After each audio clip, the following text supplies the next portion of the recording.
ఓం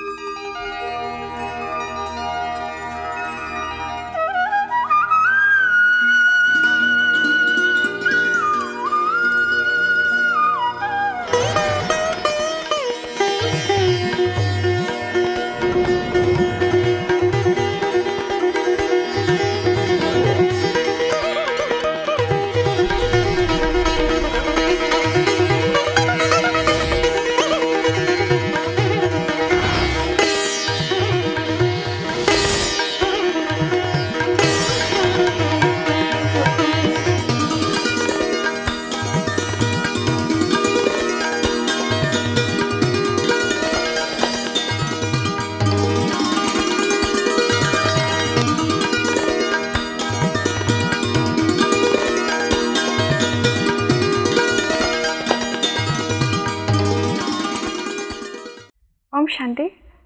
అంశధార కార్యక్రమానికి ప్రేక్షకులందరికీ హృదయపూర్వక స్వాగతం. లాస్ట్ ఎపిసోడ్లో మనం పరమాత్ముడు ఎవరు, ఆయనతో ఎలా కనెక్షన్ అనేది జోడించాలి అనేది కొంచెం క్లుప్తంగా తెలుసుకున్నాము. అయితే ఈ రాజయోగం అంటే సుప్రీం ఎవరైతే పవర్ హౌస్ ఉన్నారో ఆయనతో లింక్ డైరెక్ట్ కనెక్ట్ చేయడం అన్నట్టుగా అక్క ఎక్స్ప్లెయిన్ చేశారు. సో ఈసారి కూడా మనం ఇదే టాపిక్ని ముందుకు సాగిద్దాము. ప్రతిసారిలాగే మనతో ఉన్నారు బ్రహ్మకుమారి శశికళ అక్కయ్య గారు. వారికి గాడ్లీవుడ్ స్టూడియోలో హృదయపూర్వక స్వాగతం. ఓం శాంతి. ఓం శాంతి. అక్కయ్య, అయితే ఈ రాజయోగం అంటే డైరెక్ట్ లింక్ పవర్ హౌస్తో కనెక్ట్ చేయడం అన్నట్టుగా చెప్పారు. అయితే ఎలా కనెక్ట్ చేయగలం? అయితే ఇప్పుడు మనం ఎవరినైనా యోగం అంటే సంబంధం అని చెప్పారు. సంబంధం అంటే జ్ఞాపకం చేసుకోవడం, వస్తువు అవ్వనివ్వండి లేకపోతే ఎవరైనా వ్యక్తి అవ్వనివ్వండి. అయితే పరమాత్మతో ఎలా సంబంధం అనేది జోడించాలి? పరమాత్మతో మనం ఏర్పరచుకునే సంబంధాన్ని ఇక్కడ రాజయోగము అనే పదాన్ని ఉపయోగిస్తున్నాము. ఈ రాజయోగానికి ఇంకో నిర్వచనం మనం చెప్పాలంటే meditation is the communion of inner light with the supreme light అని చెప్పారు. మన ఆంతరిక శక్తిని పరమాత్మ శక్తితో జోడించే విధానం ఇది రాజయోగం. డైరెక్ట్ సోర్స్, డైరెక్ట్ పవర్ హౌస్తో మనం జోడిస్తున్నాం లింక్. దీనికోసం ఆధారం విధి ఏంటనేది కూడా తెలుసుకోవాల్సిన అవసరం ఉంది. ఎలా జోడిస్తారని మీరు అడిగారు కదా. అంటే ఈ రాజయోగానికి ఆధారం ఏంటి? ఇప్పుడు ప్రపంచంలో 700 కోట్ల మంది ఆత్మలు ఉన్నారు, 700 కోట్ల మంది ఉన్నారు. అందరినీ మనం తలుచుకోం కదా, జ్ఞాపకాలు అందరివి రావు కదా. అవును, అంటే ఒక్కొక్కసారి ఒక్కొక్కళ్ళు సడన్ గా వస్తారు. జ్ఞాపకాలు వస్తారు. ఎవరి జ్ఞాపకాలు వస్తాయి మనకి? ఎవరితో పరిచయం ఉంటుందో, పరిచయం ఉండేవాళ్ళు జ్ఞాపకం వస్తారు. లేకపోతే ఎవరితో అయితే సుఖ సంబంధం, ఎవరి వల్లైనా మనం బాధపడితే వాళ్ళు యూజువల్గా గుర్తొస్తారు. ఎవరితోనైనా మన సంబంధం ఉండేటప్పుడు అది సుఖ సంబంధం అవ్వచ్చు, దుఃఖ సంబంధం కావచ్చు. అంటే మిత్రులు కావచ్చు, విరోధులు కావచ్చు. కానీ సంబంధం అనేది ఎక్కడైతే ఉందో వాళ్ళు మనకి జ్ఞాపకం వస్తూ ఉంటారు. అలాగే మూడోది స్నేహం. ఎవరి జ్ఞాపకాలైనా రావటానికి కారణం స్నేహం ఒకటి అవుతుంది. నాలుగోది ప్రాప్తి. ఎవరి నుండి నేను ప్రాప్తి దొరుకుతుంది అంటే వాళ్ళని మనం జ్ఞాపకం చేస్తూ ఉంటాం. అవును, అలా పరమాత్మని జ్ఞాపకం చేయటానికి కూడా 4 విషయాల ఆధారం అవుతున్నాయి. 1 పరిచయము, 2 సంబంధము, 3 స్నేహము, 4ది ప్రాప్తి. అతని పరిచయం ఏంటనేది స్పష్టంగా ఇప్పటి వరకు మనం తెలుసుకున్నాం. అతనితో మన సంబంధం ఏంటనేది కూడా మనకు అర్థమైంది. తండ్రి పిల్లలము. అలాగే అతనితో మనకుండే స్నేహం ఏంటి? అతని సర్వగుణాల సాగరుడు కాబట్టి అతని స్నేహం చేయటం వల్ల మనం గుణ సంపన్నులు కాగలము. అతని నుండి దొరికే ప్రాప్తులు ఏంటనేది కూడా అర్థమైంది. తండ్రి రూపంలో మనకి వారసత్వం ఇస్తున్నాడు, టీచర్ రూపంలోని పదవికి తీసుకొని వెళ్తున్నాడు, దేవతా పదవికి. సద్గురు రూపంలో తనతో పాటు గతి సద్గతికి తీసుకువెళ్తున్నారు. స్వర్గ రాజ్యాన్ని మనకి ఇచ్చేవాడు, ఇటువంటి ఉన్నతమైన ప్రాప్తులు ఇచ్చేవాడు అని తెలిసాక తప్పకుండా అతనితో మన బుద్ధి యొక్క లింక్ ఏర్పడుతుంది.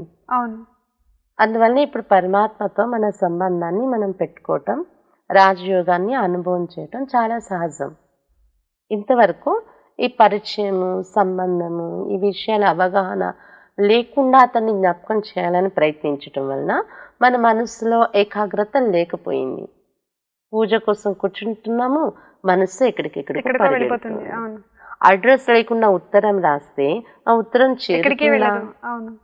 అలాగే పరిచయం లేనటువంటి జ్ఞాపకము మనకి పరమాత్మ నుండి ప్రాప్తుల అనుభవం కాలేదు. అంతేకాకుండా మనసు 10 విధాల పరిగెడుతూ ఉండేది. ఇప్పుడు యథార్థ పరిచయం తెలుసుకున్నాం కాబట్టి పరమాత్మ స్మృతిలో ఏకాగ్రత పొందటం అనేది సహజం. చాలామంది ఏమనుకుంటారంటే ఇప్పుడే మాకు ఇది అవసరం లేదు, సంసార సాగరంలో ఉన్నాము, వానప్రస్థం వచ్చిన తర్వాత ఆధ్యాత్మికతలోకి వెళ్దాము అనుకుంటారు. 60 ఏళ్ళు పూర్తయితే మా బాధ్యతలన్నీ పూర్తయిపోతే అప్పుడు ఈ ఆధ్యాత్మికము యోగము ఇవన్నీను అనుకుంటూ ఉంటారు. పూర్వకాలంలో కూడా 60 సంవత్సరాల తర్వాత అక్కడ వారణాసి కానీ ఎక్కడైనా వెళ్ళి ఆధ్యాత్మిక ప్లేస్లో అక్కడ సెటిల్ అయ్యేవారు, సాధన చేసేవారు వానప్రస్థ ఆశ్రమాల్లో ఉంటూ. వాస్తవానికి ఏంటంటే ఇది 60 ఏళ్ళు పూర్తయ్యాక చేయాలి అంటే అంతవరకు మనం ఉంటామా, అది మనకు నమ్మకం ఉందా? సంసార సాగరంలో ఉన్నాం కదా, ఈ బాధ్యతలు పూర్తి కానీ అనుకుంటాం మనం. కానీ సాగరంలో ఈది ఆడుతున్నప్పుడే భవసాగరాన్ని దాటడానికి రామనామం అవసరం. ఇది దాటేసాక ఇంకా అతని నామం మనకి అవసరం ఏముంటుంది? అయినా మనం పుట్టిన దగ్గర నుండి చనిపోయే లోపల ఎన్ని సంబంధాలు పెంచుకుంటూ రాలేదు. నేను ఈ సంసార సాగరంలో ఉండి ఈ సంబంధాలన్నీ నిర్వర్తించడం కష్టం అని ఏ రోజు ఫీల్ అవ్వలేదు కదా. పుట్టినప్పుడు అమ్మతోనే మన సంబంధం ఉండేది. అప్పుడు అమ్మ దగ్గర నుండి దూరం అయితే ఏడుస్తాం, అమ్మ వడిలోకి రాగానే ఊరుకున్నాం శిశువుగా ఉన్నప్పుడు. అప్పుడు ఇంకే సంబంధాలు లేవు. తర్వాత స్నేహితులతో సంబంధం ఏర్పడింది. అప్పుడు ఏమైనా అన్నామా, నేను ఇప్పుడు ఇంకా ఇది పూర్తి కాకుండా తల్లితోని నేను స్నేహితుల్ని ఏర్పరచుకోలేనని. స్నేహితులతో ఆటపాటల్లో మునిగిపోతే అమ్మ పిలిచినా ఇంటికి రావటం కష్టం. తర్వాత స్కూల్ అని, పాఠాలు అని, ఉపాధ్యాయులు అని, తర్వాత ఇంకొంచెం పెరిగాక ఉద్యోగం, వ్యవహారం, ఇంకొంచెం ముందుకెళ్తే భార్య, పిల్లలు, ఎన్ని సంబంధాలని మనం పెంచుకుంటూ వచ్చాం కదా. ఆఖరి క్షణాలు వచ్చేటప్పుడు డాక్టరు, ఏది కూడా మనం రిజెక్ట్ చేయలేదు, ఇది నాకు ఎక్కువ అవుతుంది, ఈ సంబంధం నాకు ఎక్కువ అవుతుంది అని. అటువంటిది మనకు భగవంతునితో సంబంధమే ఎక్కువనా ఏంటి? అతడు మనకి బరువా? తప్పకుండా కాదు. వాస్తవానికి మనం ఈ సంసార సాగరంలో ఉంటూ కూడా, మన బాధ్యతలు బరువుల్లో ఉంటూ కూడా అతని సంబంధాన్ని జోడించడం వలన మన బాధ్యతలు బరువులు తేలికవుతాయి. ఇంకా అతడు ఒక్కడే అలాంటి సంబంధీకుడు మనకి, మన బరువుల్ని తేలిక చేసేటటువంటి వాడు. అందుకని బరువులు బాధ్యతల మధ్య ఉన్నప్పుడే, సంసార సాగరంలో ఉన్నప్పుడే అతని సంబంధం మనకు అవసరం. ఎప్పుడో 60 ఏళ్ళు అయిపోయాక అతనితో సంబంధం జోడించుకుంటాము అంటే, ఈ లోపల అంటే చాలామంది ఏమంటారు, చిన్నపిల్లలుగా ఉన్నప్పుడు ఇవన్నీ ఏంటి, ఆడుకోవాల్సిన వయసు చిన్నపిల్లలంటే. యుక్త వయసు వస్తే అనుభవించాలి, ఎంజాయ్ చెయ్యాలి అంటారు. తర్వాత భార్య, పిల్లలు బాధ్యతలు, వాళ్ళ చదువులు అంటాం మనం. తర్వాత ఏమంటాం, వాళ్ళకి కూడా వివాహాలు చేసి బాధ్యతలు అయిపోతే అప్పుడు 60 ఏళ్ళు కంప్లీట్ అయితే అప్పుడు వస్తానంటాం. కానీ అప్పుడేమంటారు, కాళ్ళు పని చేయట్లేదు, కళ్ళు పని చేయట్లేదు, ఎవరైనా మమ్మల్ని తీసుకెళ్లే వాళ్ళు కావాలి, కొడుకో కోడలో, లేకపోతే మాకు మేముగా వెళ్ళలేము అంటే ఇక్కడ ఏ వయసులో చేయాలని? ఇంతకీ ప్రతి వయసుకు కూడా ఏదో కారణాలు ఉంటూనే ఉన్నాయి కదా. అందువల్ల దీనికి వయసుతో నిమిత్తం లేదు. మంచి అనేది చేయాలనుకున్నప్పుడు వెంటనే మనం చెయ్యాలి, వయసు సంబంధం లేదంట. సంబంధం లేదు. ఈ రోజుల్లో అయితే ఎన్ని రోజులు జీవించగలం అని మనం గ్యారెంటీ రాసి ఇవ్వలేము. ఈ విధంగా రాజయోగానికి ఆధారం ఇది తెలుసుకున్నాం కాబట్టి దీన్ని మనం ప్రాక్టికల్గా అంటే అనుభవం చేసుకున్నట్లయితే చాలా మంచి ప్రాప్తులు మనం పొందగలం. ఈ రాజయోగ అభ్యాసం చేయటం వలన మానసిక ఏకాగ్రత పెరుగుతుంది. ఇందాక మనం అనుకున్న మాదిరిగా మనసు యొక్క గతిని ఒకే లెవెల్లో మనం నడపగలం. అటువంటి కంట్రోలింగ్ పవర్ వస్తుంది. దానివల్ల ఆటోమేటిక్గా శరీర ఆరోగ్యానికి కూడా మేలు ఉంది. అన్ని రకాల స్థితి కూడా మన హెల్త్ వైజ్గా నార్మల్ స్టేజ్లో ఉంటుంది. బీపీ కానీ డయాబెటీస్ కానీ అన్ని కంట్రోల్లోకి వస్తాయి అన్నమాట. ఆలోచనలు ప్రశాంతంగా అయితే శరీరం కూడా, ఎందుకంటే ముఖ్యంగా ఆలోచనల్ని మనం ఒక శ్రేష్టమైన ఆలోచనలు తీసుకుంటాం, మంచి ఆలోచనల స్థితిలో అయ్యే ప్రయత్నం చేస్తాం. దానివల్ల మన మనసు ఎప్పుడు ఉల్లాసంగా ఆనందంగా ఉత్సాహంగా ఉండేలా తయారవుతుంది. ఆ ప్రభావం శరీరం మీద పడి ఆరోగ్యానికి కూడా మంచిది ఉంది. సంబంధం అనేది జోడిస్తాం, కనెక్ట్ చేస్తాం. అయితే దీన్ని కంట్రోల్ చేస్తున్నామా బేసికలీ మన మైండ్ని? కంట్రోల్ చేయటం అనేది కాదు, దీనికి ఒక శ్రేష్టమైన దిశను కల్పిస్తున్నాం. కంట్రోల్ చేయటం అంటే ఆపట్లేదు మనం, ఇది మంచి ఇది చెడు అని మార్గదర్శనం చేస్తూ ఉన్నాం మనసుకి. రాజయోగ అభ్యాసం చేయటానికి అసలు విధి ఏంటి, మనం తీసుకోవాల్సిన స్టెప్స్ ఏంటి అనుభవం చేయటానికి అనే విషయాన్ని తెలుసుకోవాల్సి ఉంది. అవును. రాజయోగ అభ్యాసం చేయటానికి విధి ఏంటంటే, నేను ఒక ఆత్మను అనే సంకల్పంతో మొదలు పెట్టాలి మనం ఈ అభ్యాసాన్ని చేసేటప్పుడు. కూర్చునే పద్ధతి మనకి ఎలా ఈజీగా ఉంటే అలా కూర్చోవచ్చు. ప్రస్తుతం మనం కూర్చున్నాం, దీనిలోనే కొంచెం అలర్ట్గా యాక్టివ్గా మనం కూర్చునేటప్పుడు అంటే మనం కూర్చునే పోస్చర్ మనం నెగ్లెక్ట్గా ఉన్నట్టు ఉండకూడదు, అలర్ట్గా యాక్టివ్గా ఉండాలి. అలా అలా అని నెగ్లెక్ట్గా కూర్చోం, అలా అని హఠంగా కూర్చునే అవసరం లేదు, యాక్టివ్గా కూర్చోవాలి మనం. దీనిలో ముఖ్యంగా కళ్ళు తెచ్చుకొని కూర్చుంటాం. ఎందుకంటే నేను చూసినట్లయితే కళ్ళు మూసుకొని చేస్తారు, ధ్యానం తప్పకుండా ఉంటుందని. ఎందుకంటే ఏకాగ్రత కుదరదని అలా చేస్తూ ఉంటారు. అంటే ఎదురుగా ఎవరైనా వచ్చినా వెళ్ళినా డిస్టర్బ్ అవుద్ది కదా మైండ్ అని కళ్ళు మూసేసుకుంటాం మనం. అవును. కానీ కళ్ళు మూసుకుంటే ఎదురుగా ఉన్న వాళ్ళు డిస్టర్బ్ చేయరు, కానీ దూరంగా ఉన్నవి కనిపిస్తాయి మనకి. అవును. ఎప్పుడు జరిగిపోయినవన్నీ కనిపిస్తుంది. మాట్లాడుకున్నాం కదా, మనసు ఒక సెకండ్ లో ఎక్కడికైనా వెళ్ళిపోతుంది. అందుకని ఇది కళ్ళు మూసుకోవటం కళ్ళు తెచ్చుకోవటం అనేది సమస్య కాదు. కానీ మన మనసు ఎక్కడ పెట్టాలనుకున్నా అక్కడ పెట్టేసినట్లయితే కళ్ళు తెచ్చుకున్నా డిస్టర్బ్ కాం మనం. అలా ఎంతో మంది కూర్చుంటారు ఎదురుగా ఇలా కళ్ళు తెరుచుకుని, మనం వాళ్ళ ఎదురుగానే ఇంట్లోకి వెళ్ళిపోతాం, తెలియదు కూడా. ఎప్పుడు వచ్చావు అంటారు, నీ ఎదురుగానే వెళ్ళామంటే వాళ్ళకి తెలియదు, పరధ్యానంలో ఉంటారు. అలా ఇక్కడ కూడా మెడిటేషన్లో కళ్ళు తెరుచుకొని కూర్చున్నా మనకు ఎదురుగా వచ్చేవాళ్ళు వెళ్ళేవాళ్ళు మన మైండ్ని డిస్టర్బ్ చేయరు, డిస్టర్బ్ కాం మనం. అది ప్రాక్టీస్ చేస్తాం అనమాట. దానివల్ల ఏమవుతుందంటే కర్మయోగం మనకి ఈజీ అవుతుంది. పని చేసేటప్పుడు మరి కళ్ళు తెరుచుకొని పని చేయాలి, ధ్యానం కూడా ఆ టైంలో మెడిటేషన్ కూడా జరగాలంటే కళ్ళు తెరుచుకొని ప్రాక్టీస్ అయిపోతే ఈజీ అనమాట. అయినా కళ్ళు మూసుకుంటే నిద్ర వచ్చే అవకాశం ఉంటుంది ఎక్కువసేపు మనం మెడిటేషన్ లో కూర్చున్నప్పుడు. కళ్ళు మూతకి నిద్రకి కనెక్షన్ ఉంటుంది. సంకల్పాలు వేగం తగ్గిస్తే మనం నిద్రలోకి వెళ్ళిపోతాం అనమాట. అందుకని కళ్ళు తెరుచుకొని చేయటం ఉంటుంది. అలా అని హఠంగా నీళ్లు కరిపై బరువు అయిపోయి చేయక్కర్లేదు, ఈజీగా మూస్తూ తెరుస్తూ కూడా చేయొచ్చు. మనకి ఎలా అనుకూలంగా అంటే అలా కూర్చొని ప్రాక్టీస్ చేద్దాం.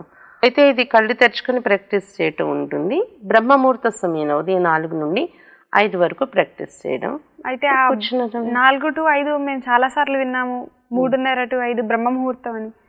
బ్రహ్మముహూర్తం అంటారు ఎందుకంటే ఆ సమయంలో వాతావరణం చాలా అనుకూలంగా ఉంటుంది, ఏకాంతమైన వాతావరణం ఉంటుంది.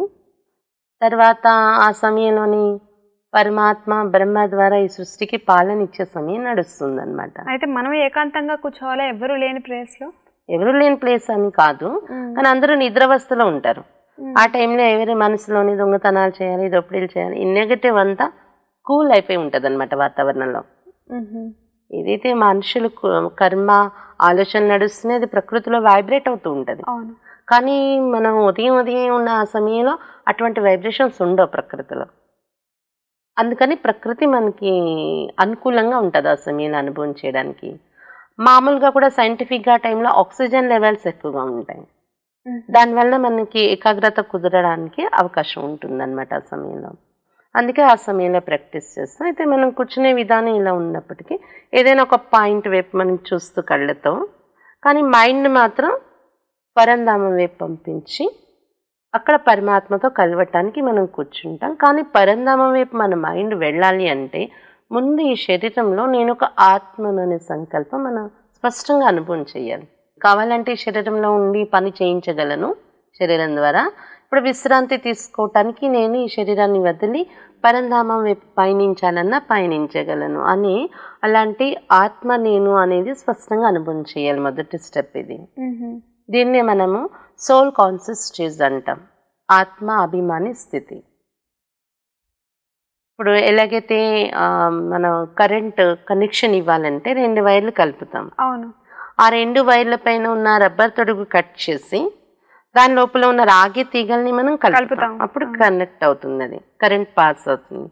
అలాగే పరమాత్మతో మన బుద్ధి సంబంధాన్ని జోడించాలి అంటే అతను నిరాకారుడు, శరీరం లేదు, కానీ మన ఈ శరీరంలో ఉంటూ కూడా శరీర భ్రాంతి అనే రబ్బర్ని కట్ చేసి నేను ఒక ఆత్మను, నేను కూడా ఒక నిరాకారి జ్యోతిని అనే కాన్షియస్లోకి వచ్చినప్పుడు అతనికి మనకి మధ్య లింక్ ఏర్పడుతుంది. వైర్లు కనెక్ట్ చేయాలంటే రాగి తీగలు కనెక్ట్ చేస్తాము, వైర్ కట్ చేసి. అలాగే ఈ శరీర భ్రాంతి మర్చిపోయి ఆత్మ అనే స్థితిలో స్థితి అవ్వాలి. అప్పుడే పరమాత్మతో మన బుద్ధి యొక్క లింక్ కనెక్ట్ అవుతుంది, అతని నుండి కరెంట్ పాస్ అవుతుంది. తర్వాత రాజయోగ అభ్యాసానికి విధి ఏంటంటే అతనికి మనకు మధ్య ఉన్నటువంటి పోలికలు సరిపోల్చుకోవాలి. తండ్రి కొడుకుల మధ్య పోలికలు ఉంటాయి, ముక్కు కన్ను చెవి ఏదో ఒకటి మ్యాచ్ అవుతాయి, తల్లి తండ్రిని పోలిన పిల్లలు అని చెప్పుకుంటాం కదా. అలాగే పరమాత్మతో మనకు పోలికలు ఉన్నాయి, ఆ పోలికలను సరిపోల్చుకోవాలి.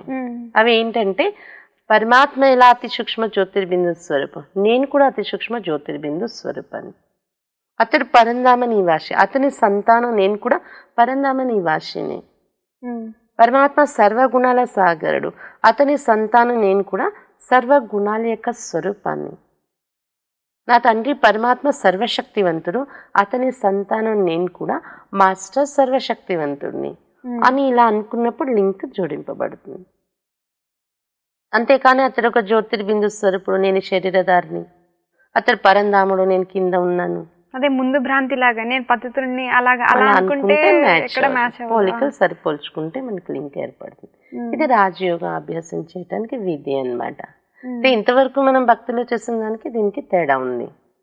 భక్తిలో ఏంటంటే మనం కోరికలు కోరుకునే వాళ్ళం, స్వార్థంతో కూడిన స్మృతి. ఒకటి స్వార్థంతో కూడిన స్మృతి, నాకు ఈ కోరిక తీరిస్తే నీకు ఈ మొక్కు చెల్లిస్తాను, కొబ్బరికాయలు కొడతాను అంటే అక్కడ కూడా భగవంతునికి లంచం చూపిస్తున్నాం. కానీ రాజయోగం మనకి ఏం నేర్పిస్తుంది అంటే అడగడం కన్నా చావడం మేలు. మాంగత్ మిలే నా బీక్ భిన్న మాంగత్ మిలే మోతి అని ఒక కవి చెప్పినట్ల, అడగడం వల్ల భిక్షనే దొరకదు, అడగకుండా ముత్యాలే పడతాయి అన్నట్ల మెడిటేషన్ మనకి ఏం నేర్పిస్తుంది అంటే ఏది కూడా కోరికలు పెట్టుకోకండి, పరమాత్మ మీద స్నేహం జోడించండి, మనస్సును స్వచ్ఛంగా ఉంచుకోండి, కోరికలు అవి తీరుతాయి. మనకి ఏం కావాలో అతనికి తెలుసు. ఇదే మనకి రాజయోగం నేర్పిస్తుంది అన్నమాట. అలాగే ఇంతవరకు మనం భక్తిలో చేస్తుంది రెండోది ఏంటంటే దుఃఖం వచ్చేటప్పుడు భగవంతుడు గుర్తొస్తాడు, సుఖంగా ఉన్నప్పుడు మర్చిపోతూ ఉంటాం. కానీ రాజయోగంలో ఏంటంటే సుఖ దుఃఖాలు రెండింటిలో కూడా సమానంగా పరమాత్మతో మన సంబంధాన్ని జోడిస్తాం మనం, 2 రోజులు ఒకటే మనకి. అలాగే మూడోది ఏంటంటే భయపడుతూ జ్ఞాపకం చేసేవాళ్ళం భక్తిలో. కానీ భగవంతుడికి చేయకపోతే ఏదో ఒకటి చేసేస్తాడు, రోజు మొత్తంలో ఒకసారి అతని నామాన్ని తీసుకోకపోతే ఏమైపోతుందో.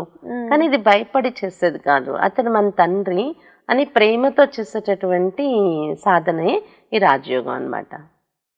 ఈ విధంగా రాజయోగం భిన్నమైన సాధన ఎలా అయింది అనేది మనం తెలుసుకున్నాం. ఇది రాజయోగ అభ్యాసం చేయటానికి 4 కాళ్లతో ఒక బెంచ్ ఎలా నిలబడుతుందో, ఒక బల్ల, అలా రాజయోగ అభ్యాసంలో మనం ఏకాగ్రత పొందడానికి 4 విషయాలు గమనిక పెట్టుకోవాల్సిన అవసరం ఉందన్నమాట. ఒకటి ఏంటంటే సాంగత్యం, జసంగ్ వెస రంగ్, ఎలాంటి సాంగత్యంలోకి వెళ్తామో అలాంటి రంగు తయారవుతుంది మనది. రంగు అంటే రంగులు. ఇప్పుడు ఎలాంటి వాళ్ళ స్నేహంలో వెళ్తే అలాంటి గుణాలు మన మీద వస్తాయి కదా, దాన్ని రంగు అని వర్ణించడం జరిగింది. 6 నెలలు స్నేహం చేస్తే వాడే వీడేవాడవుతాడు అంటారు కదా, అంటే ఆ గుణాలు మన మీద రావడం, దాన్ని అలాంటి రంగు రావడం అని వివరించారు. అలా ఏంటంటే ఇక్కడ ప్రతిరోజు పరమాత్మ మహావాక్యాలు మనం వింటూ ఉంటాయి,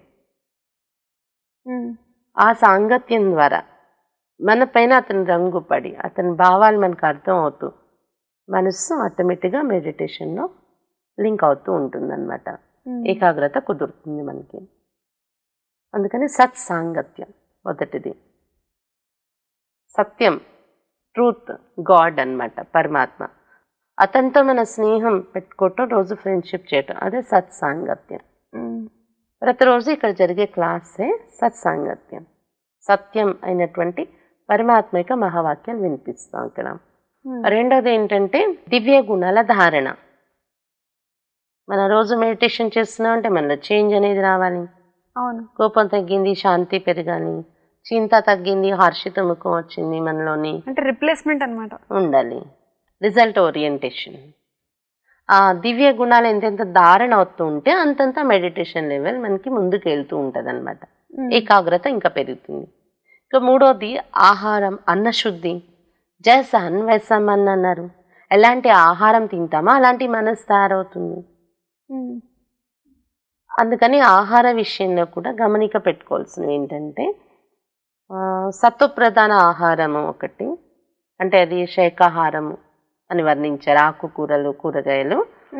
తమో ప్రధాన ఆహారం అంటే మాంసాహారం. రజో ప్రధాన ఆహారం ఉల్లి వెల్లుల్లి మత్తు పానీయాలు, ఇవన్నీ రజో ప్రధాన ఆహారంగా వర్ణించారు భక్తి మార్గంలో. ఇక్కడ మనం శాకాహార భోజనం అది కూడా పరమాత్మ స్మృతిలో వండి తిన్నట్లయితే అది మన మనస్సు మీద మంచి ప్రభావాన్ని చూపిస్తుంది. అయితే ఈ రజో ప్రధానం తమో ప్రధానం ఈ మనసు మీద ఎఫెక్ట్ ఉంటుందంటారా? ఉంటుంది. రజోత్తమ ఆహారం తింటే మన మనస్సు కూడా రజోతమ స్థితిలో పనిచేస్తూ ఉంటుంది. దానివల్ల ఏకాగ్రత మనకి అంత ఈజీగా కుదరదు అనమాట. బుద్ధి త్వరగా కనెక్ట్ అవ్వడానికి శాకాహారం అయితే ఇంకా మంచిది అంతే. తర్వాత నాలుగోది బ్రహ్మచర్యం, అంటే మనోవాచ కర్మణ పవిత్రతను ఆచరించటం. ఎందుకంటే ఎక్కడ పవిత్రత ఉంటుందో అక్కడ పరమాత్మ స్మృతి కుదరటం సహజం అవుతుంది.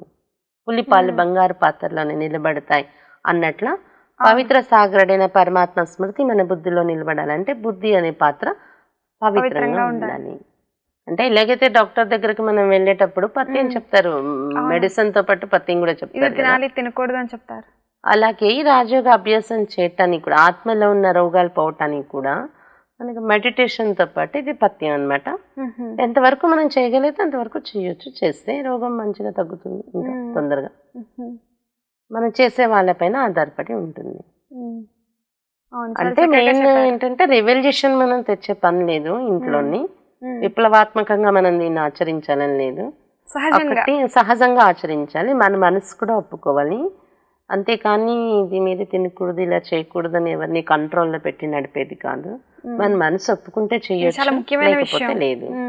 మన మనసు ఒప్పుకొని చేస్తే అది శాశ్వతంగా ఉంటుంది. అందుకని మన మనసు ఒప్పుకున్నప్పుడే మనం ఏదైనా ఆచరించవచ్చు. అలా అని మనం మెడిటేషన్ చేయకూడదు అని లేదు. ప్రతిరోజు క్లాస్ వినాలి, ఈ క్లాసెస్ సత్సంగతి మెడిటేషన్ చేయాలి. ఇది ముఖ్యమైనది. మెయిన్ మొట్టమొదట ఇది ఆచరించాలి మనం. చాలా మంచిగా చెప్పారు అక్కయ్య. మీ అమూల్యమైన సమయాన్ని కేటాయించినందుకు, ఇక్కడికి వచ్చినందుకు, ఇంత చక్కగా రాజయోగం యొక్క మహత్యాన్ని, దాన్ని చేసే విధానాన్ని ఎక్స్ప్లెయిన్ చేసినందుకు ఎంతో హృదయపూర్వక ధన్యవాదాలు. ఓం శాంతి.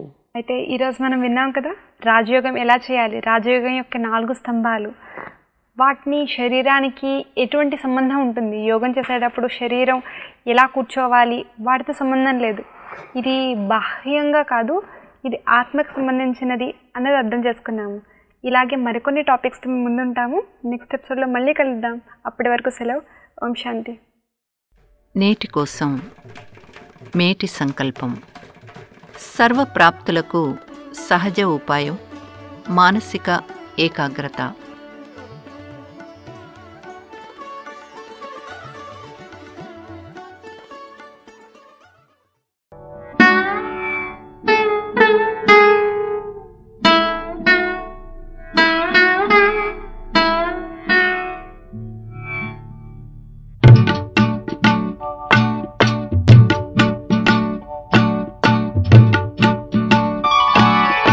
మౌన భాష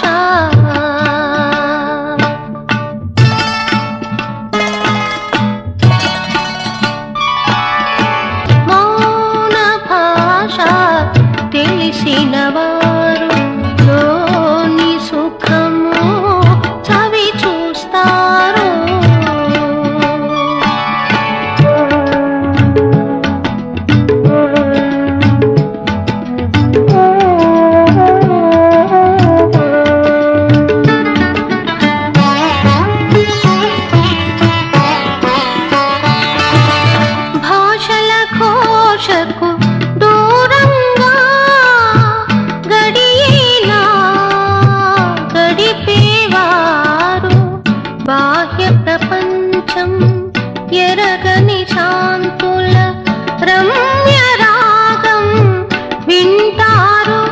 ఆనంద సంద్రపు తరగలలో సదా తేలుతూ ఉంటారు, సదా తేలుతూ ఉంటారు. మౌన భాష తెలిసిన వారు లోని సుఖము చవి చూస్తారు.